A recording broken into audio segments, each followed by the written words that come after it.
which God does for Israel. And there shall not be an old man in your house forever. But any of your men whom I do not cut off from my altar shall consume your eyes and grieve your heart.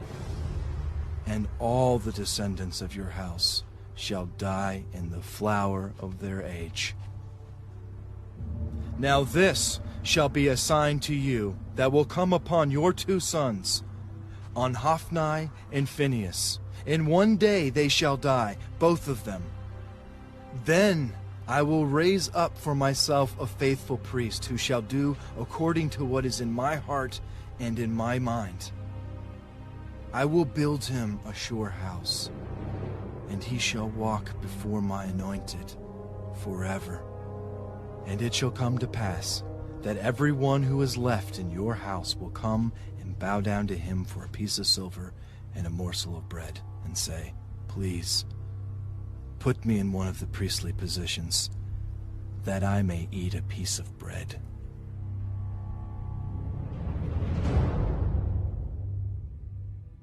First Samuel, chapter 3. Now the boy Samuel ministered to the Lord before Eli. And the word of the Lord was rare in those days. There was no widespread revelation.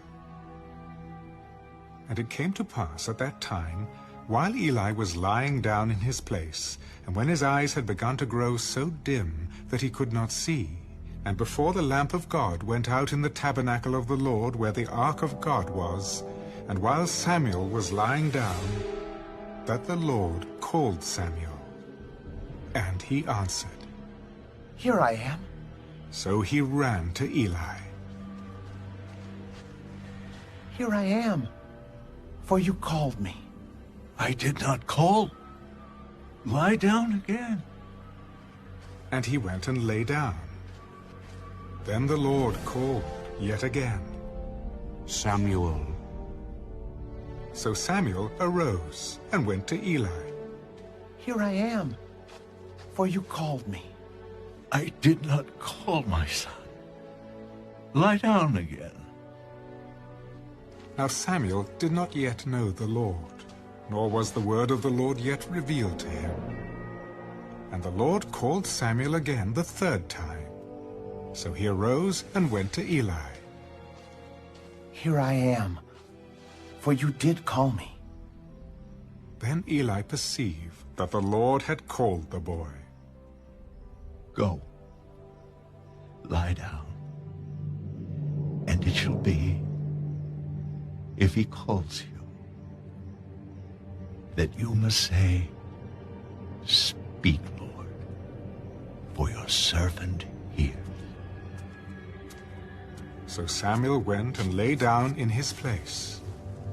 Now the Lord came and stood and called as at other times, Samuel.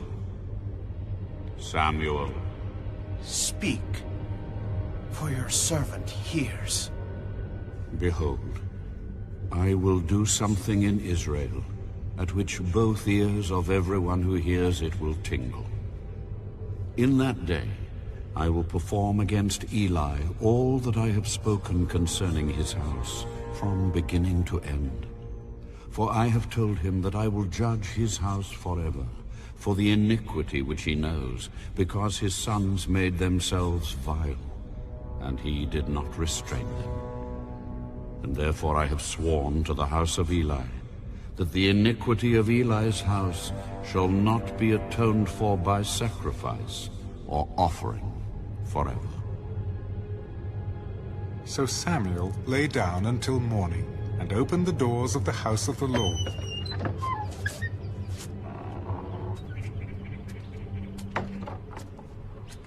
And Samuel was afraid to tell Eli the vision.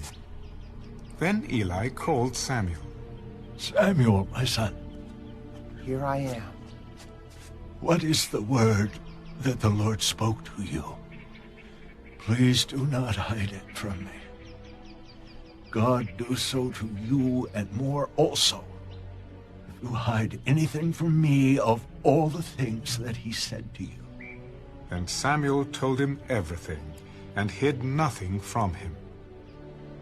It is the Lord,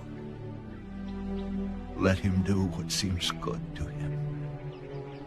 So Samuel grew, and the Lord was with him, and let none of his words fall to the ground.